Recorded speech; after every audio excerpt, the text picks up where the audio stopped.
Alright, sorry that I was late on this. I was trying to gather as much information as I possibly could before I decided to make this video, but I could only get so much, so let's get into it. The title of the chapter is Let's Die Together. The cover is Oven arriving on Whole Cake Island. So, believe it or not, Oven is kind of important to the narrative here. Apparently, there's some kind of relationship between him and Nitro, the little gooey guy on Pudding's shoulder, and if you look at the cover page, they're like looking at each other. So apparently this is supposed to represent the true nature of Luffy's fruit, which we've been talking about this for many weeks now. It's actually like the oil amber resin fruit or something like that, depending on how they're going to translate it. And now that he is arriving on Whole Cake Island, this may be symbolizing that fruit awakening is arriving as well. Kaido is declared the winner. Alright, let's explain how we got to here. So in the previous chapter, Luffy and Kaido were going at it. Luffy was in Snake Man, Kaido was in various stages of being drunk. Luffy was kind of getting the upper hand on him with like the random trajectory of his punches in that state. And an interesting piece of dialogue that we get from Kaido in this sequence is him saying, is he bending the trajectory of his attacks? Given the nature of rubber, that's impossible. Going back to what we've been talking about, Yamagami no Mi, the rubber fruit, is actually not the rubber fruit, because that's the fruit that the Gorosei was talking about a couple chapters back about how they renamed it, and it hasn't awakened in centuries. They renamed this fruit to the rubber fruit because it originally belonged to Joy Boy, because it was always like the oil fruit or the amber resin fruit, like I said, depending on what it's going to be officially called. And then once it's awakened, he gains like access to fire abilities or something like that. We actually see more symbology to this in the previous page of Kaido saying that, because it cuts to the flower capital and we see Otoko and this dude like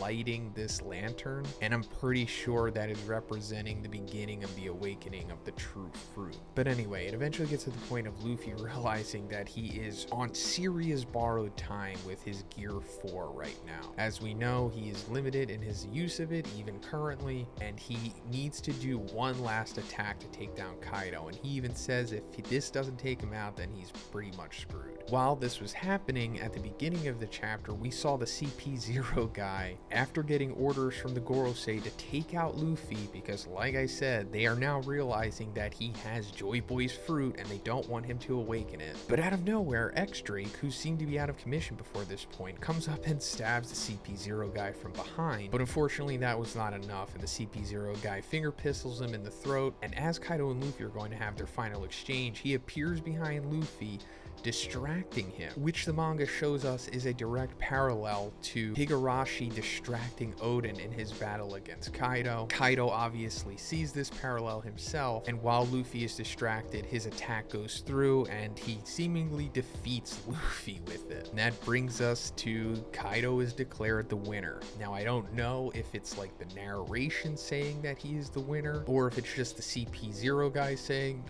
you're the winner, Kaido. Remains to be seen, like a lot of things with these spoilers, but going further, it says CP0 guy gets stomped. So does this mean that Kaido is just like, bah? I guess so. It makes sense, right? Momo talks with Zunisha. Important. So that's pretty much all we're going to get on that sequence. I'm assuming that they're going to talk more about Joy Boy maybe, and then maybe Zunisha or Momo or both of them like psychically link with Luffy's unconscious body, and then that's how they wake him up. And then maybe Zunisha tells him something off panel that relates to him, that like, hey, you're Joy Boy. You ate his fruit, so now you have to awaken it and realize the true nature of it. Maybe, maybe not, but let's go a little further. The title of the chapter is said by Yamato, and the title of the chapter is Let's Die Together. So I'm guessing the next little part here is going to make more sense of that. At some point during the chapter, we see Kaido getting down off the roof, ready to beat any opponent. So yeah, I guess Yamato is witnessing this, and she's like, oh, well, Luffy lost. Let's die together. This is going to be a pretty cool, intimidating sequence. Like, you're thinking that your boy of boys has just won, but then it turns out no, he didn't, and then the big bad gets down, and then he's just like, all right, who else wants it? We cannot guarantee the survival of the CP0 member who got attacked. He has a dedicated scene in the chapter that is interesting and beautiful, but as always, we cannot guarantee survival. So that's pretty odd, right? This guy who we didn't really have any attachments to, who was seemingly despicable, is having this interesting and beautiful sequence. Well, there's kind of hints to a possible mild face turn to him. At least it was kind of insinuated in the previous chapter, because after X-Drake stabs him, he's like, explain yourself, Drake, and then Drake says, this is what my justice tells me to do, and then he says, and I am envious of you, meaning that, like, maybe he is conflicted. Maybe he doesn't want to do the bidding of the world government, but he's kind of forced to, because it's like, hey, you know, if you can't beat him, join him. Or it's like, hey, if I don't do this, then I'm going to be a slave to them or whatever. If this guy does wind up dying, that would kind of be a lost opportunity for him to witness Luffy awakening his fruit and then relaying it back to the Gorosei, unless they're not supposed to know about it yet. I mean, I guess there's always somebody else that could just do that, right? We will have to listen carefully to our hearts if we want to be freed from oppression. It's a good saying that occurred to me while I was playing the drum. I guess he's saying this because it's directly after that. I don't know, your guess is good as mine. And then we're getting some insight from the leaker himself here, where he's saying, I recommend you not to read more of this chapter until there are images. This chapter is way better like that. And the interesting part of the chapter is going to divide the community so much that the Roger and Whitebeard clash will look like two Legos bumping arms. This is exaggerated, obviously. Okay, so I don't want to sell you any more hopium than I already have.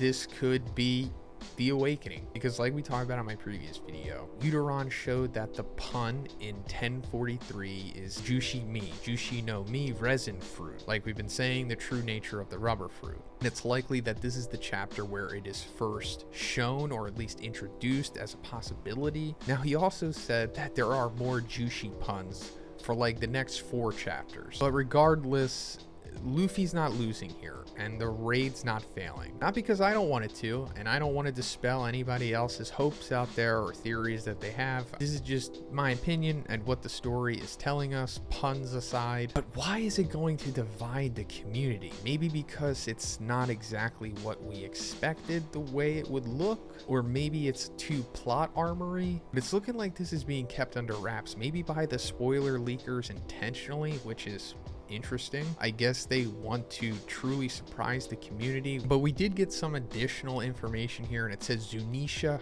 heard the sound of the drums of liberation. So maybe this means like Luffy is like transmitting this to Zunisha possibly, or Zunisha is literally hearing the drums of liberation like from the flower capital. But since heard is like bolded here, I think this might have something to do with like Luffy's Conqueror Haki admitting this maybe, and then that signifies that his fruit is awakening at this point. Like I said, I don't know. I don't want to sell you any more hopium, but man, the awakening is coming. If not in this chapter, then it's got to be teased at the end or something, and then for sure the next chapter is going to have it. Let me know what you think about these spoilers in the comments, guys. What do you think is going to split the community? And if you liked it, please like the video and please subscribe if you haven't already. Have a great day. I'll see you in the next one.